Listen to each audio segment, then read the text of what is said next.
Fabulous 50, a principal's journey through struggles and success. We're in conversation with Dr. Anthony D'Souza, the principal of BGS International Academia School. So since you're a principal now, could you tell us about some of the funny instances, like something you faced with a student? Of course, I think numerous actually. Okay, could you name one of them? Oh sure, yes. My children actually, used to say what you call airport is coming. And for some time I began to understand which airport they're talking about. And they were talking about my head. It was quite interesting to see that. And these are some of the funniest things which I remember. Okay, so what is the funny complaint that you heard from a teacher? Yeah, very good question. See, we teachers are always grumpy, never happy, complain, find fault, and I used to be very, very stringent about children getting the best actually. And in the process, some teachers began to dislike me. Eventually, they began to like me because they knew that what we are doing is well-being of the child and the students. So, according to you, sir, what is the importance of imbibing moral values in kids these days, considering that we're living in a time of rapid modernization? Wonderful question. It looks like a huge challenge, but truth is, it's not a challenge. Children, when they're told this is right and this is wrong, they begin to question you. But however, when you tell children, look, this is what I do it, I believe in it, it's good for you, for your well-being, and you should be knowledgeable, you should be a risk taker, same time abiding by the society norms, because it's not only you live, others also need to live in this society happily and joyfully. Therefore, let's make this world a better place by being fine human beings more than just understanding mathematics or sciences or English. And this moral drive in terms of making them understand is a big challenge, but at the same time, when you show them by example, they'll take it. So what, according to you, are the essential characteristics of a highly effective school principal? Oh, it's a very difficult question to answer. Effective, non-effective, sometimes ineffective. Well, to be an effective principal, I think first thing, what we preach, we need to practice it. I believe in lead by example. When you tell a student, you don't do this, and I do it outside, then it doesn't make any meaning to children. For children or students, principal or teachers are heroes, and if they don't become heroes, then there is no question of succeeding in that profession. So ultimately, children come and confide with you when they trust you, they believe you, and you are not partial, you are honest. Same time, you are there to take necessary action as per the rules and regulations without compromising, and love and compassion is one portion of it, but definitely the other portion is taking action as per the rules and regulations.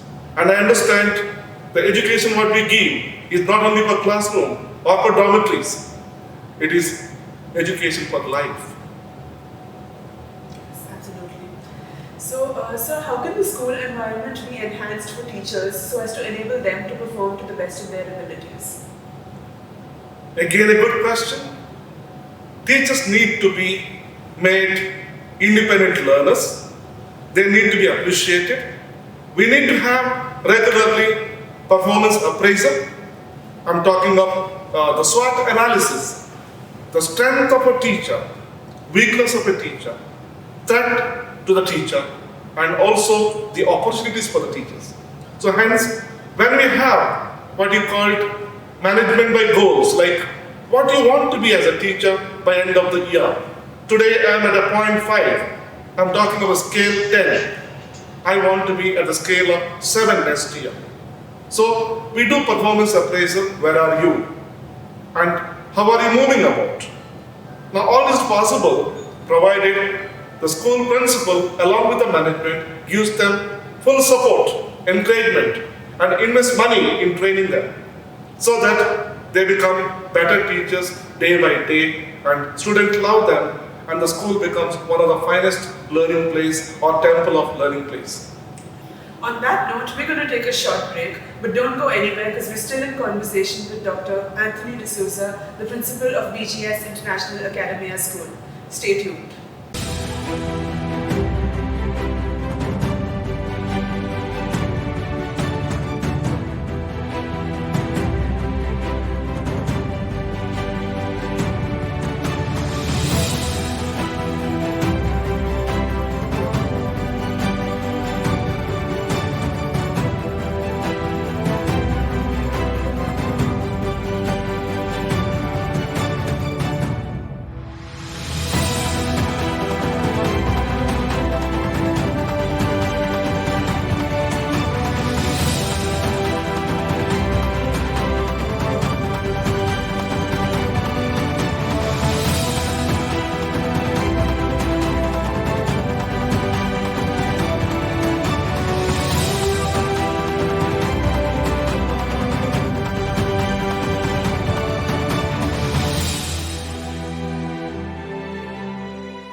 Welcome back after the break. We're in conversation with Dr. Anthony D'Souza, the principal of BGS International Academia School.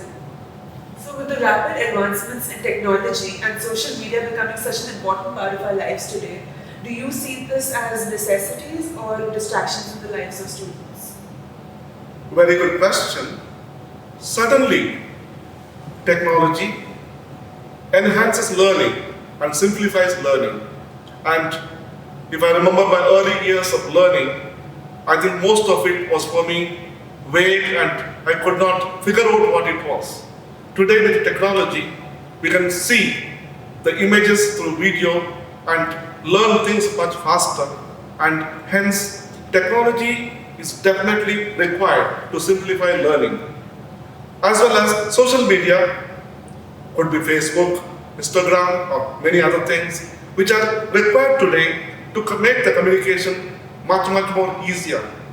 Look at this situation like pandemic. Students cannot come to school and teachers cannot come to school to teach. And this technology has helped us to make sure that we still learn in spite of so many restrictions. So hence, I feel technology and social media are very essential. But however, we need to educate children how to use it well. And we also need to understand how to use it well so that we become truly global citizens. So, sir, in the context of modern society, how do we inculcate in children a healthy sense of competition without letting them get disheartened or lost in the rat race? Yes, I strongly believe every child is gifted with multiple intelligences. So the competition, when I'm talking of somebody good in mathematics, somebody is also good in sports, somebody is good in dance, somebody is very good in communication. So I think the competition should not be just to find how good or how bad you are. We need to compete with ourselves. And competitions will make us even more better and also understand this is my strength and definitely this is my weakness. How to make my weakness a strength and strength as furthermore larger strength. So hence competitions are good, but it has to be done in a healthy way and it should not discourage a performer that I am no good. And there where the teachers or the educators play a major role in terms of appreciating both the categories of students who are performing well in a particular thing and or other things.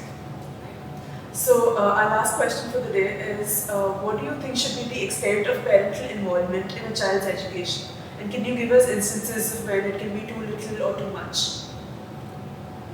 See, I understand a school education when it comes to a student remains, I can call it as a equilateral triangle, where one of the vertex is a child, one vertex is a parent, the other vertex is the school. Now we cannot function without the other, which would mean parents are required there to make sure that they give us necessary support to make sure child learns and learns for life. Same time, school cannot give all the support in terms of social well-being, like gathering or sitting and watching a movie together, parents, or taking them out together, or like a socializing event, which school cannot do. So parents need to be involved. Likewise, the school conducts necessary kind of what you call evaluations to find out whether the student is growing or not. And when he is not doing well, it is the job of the school and the parent get involved together to make sure that student performs well. And reward and punishment, I'm not talking of stick, like certain privileges what are given, we need to take it away so that they come back to normal scale where they keep learning. And as I said, learning process is change of behavior, which is going to be not easy. Any change of behavior is painful. So we need to work together very carefully without hurting child's ego or his kind of beliefs. Same time, we have to bring them into right track. So definitely parental involvement is very, very important. Same time, school cannot wash off their hands saying parents are responsible. While I would, in my thinking today, lesser involvement of parents in academics and more involvement into social life, socializing is very, very important. With this, we come to the end of this episode. For more such interesting sessions, to hear about a principal's journey through struggles and success, log on to www.theenn.com and don't forget to like, share and subscribe to our channel.